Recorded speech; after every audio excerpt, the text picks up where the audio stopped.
Haunted house workers, what is something that a guest had said or done that made you break character? One night this couple comes in with a 3 to 4 year old girl. She is throwing a huge fit, kicking, screaming, crying, the whole 9 yards. She doesn't wanna go in. Now, a logical human being would see this and say, well, I guess we don't go, but not these two duckers. They keep trying to force little girl to go through the house, but she won't budge. This is causing a bit of a scene as well as backing up the line. Myself and 1 or 2 other monsters tell them, look, you gotta either get her to go in, or you gotta leave. You're holding up the line, but they are adamant that she has to go through, and she is not having it. Now we're pissed off because, why the duck are you trying to make this small child go through when she is obviously terrified and scared out of her ducking mind? D. We realize something has to happen. N. So we seek out one of the girls from further down the house, who was a witch we called Baba Yaga, since she was the most human looking of us. S. We told her the situation and asked if she'd help walk the girl through the house. E. And she agreed. D. So we bring Baba to the little girl.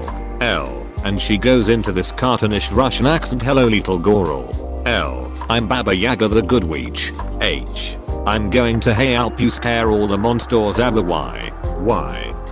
She takes the little girl's hand and off they go. O. We run off through the house spreading the word. If you see Baba with a little girl, let the little girl scare you. Sure enough, whenever they got to where one of the monsters was hiding, the little girl would yell boo, and whoever was there would lose their marbles, screaming, running around in circles, falling all over the place. Sometimes there'd be more than one monster, and they'd run into each other like the Three Stooges, all to the delight of the little girl, who was now giggling and jumping up and down, clapping her little hands. It was adorable.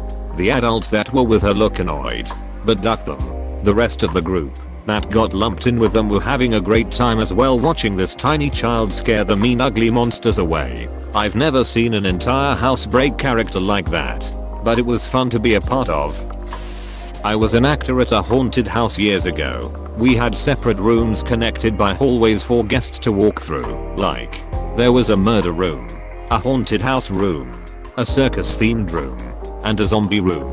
I worked in the zombie room and played a zombie. The room was made up to look like a living room of a house that had been broken into by zombies. Furniture toppled over, lamps laying on the floor, the door hanging off the hinges, a broken window, blood everywhere, and a half-eaten body lying on the floor. I was to be hunched over the dead body, pretending to munch on it when the guests walked in.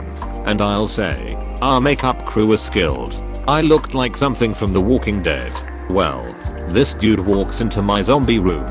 He sees me hunched over the dead body, and I did this creepy thing where I slowly look up at him and stare with my mouth hanging open.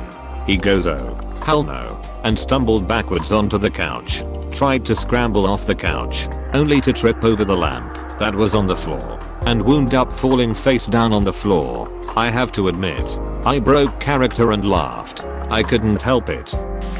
As a haunted house customer, my type 1 diabetic girlfriend and I were waiting to enter and begin the actual house.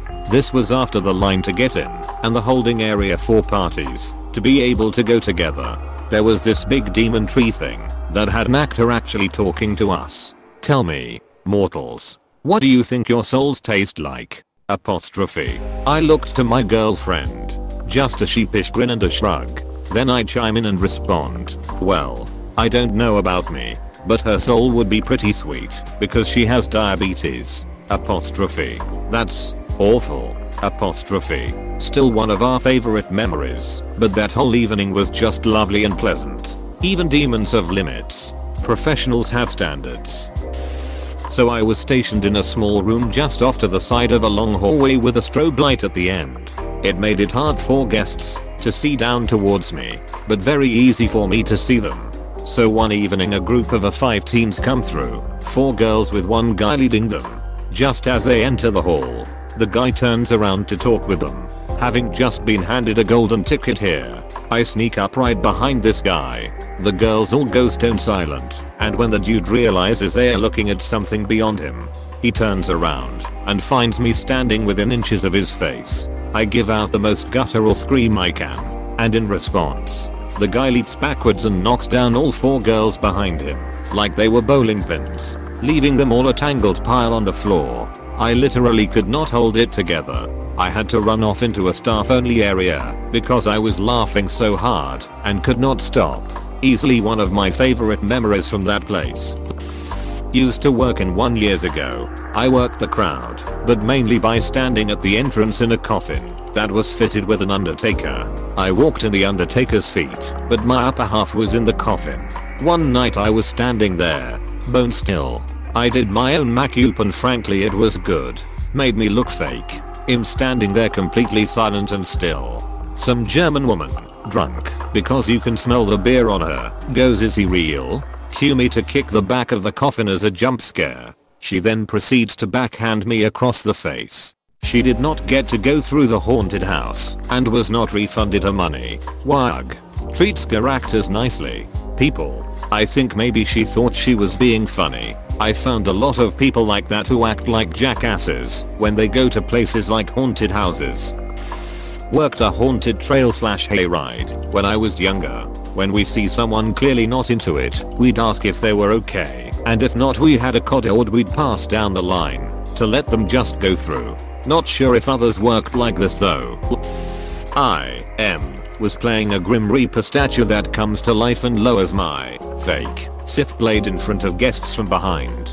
This college-aged girl walks up to me and, convinced I was just a statue or a prop, grabs my parts to prove to her friends it was safe. I looked at her slowly and asked, "So do you take me to dinner now or?" That was the best scream we got all night. Well, you gotta tell us if you went to dinner now. Unfortunately no. Turns out scaring the tar out of a girl doesn't make her want to date you.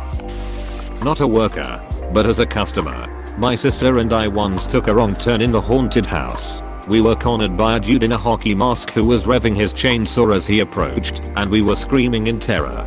Then he took his mask off and said in exasperation, "Guys, you're not supposed to be back here." Then he shooed us back into the main hallway. Lol. Happened to my sister and me once. We somehow took a wrong turn somewhere and ended up in a service hallway where several workers dressed like creepy clowns were walking around gathering props and such. They kept in character, saying in creepy voices, "You have to go back. Turn around if you wish to live!" Exclamation mark. We were both super scared and not thinking straight, so we didn't realize that wasn't part of the bit. We eventually paused and looked around, realized we were in a plywood hallway with no decorations, and turned around back to the right place. Please click subscribe if you enjoyed this video.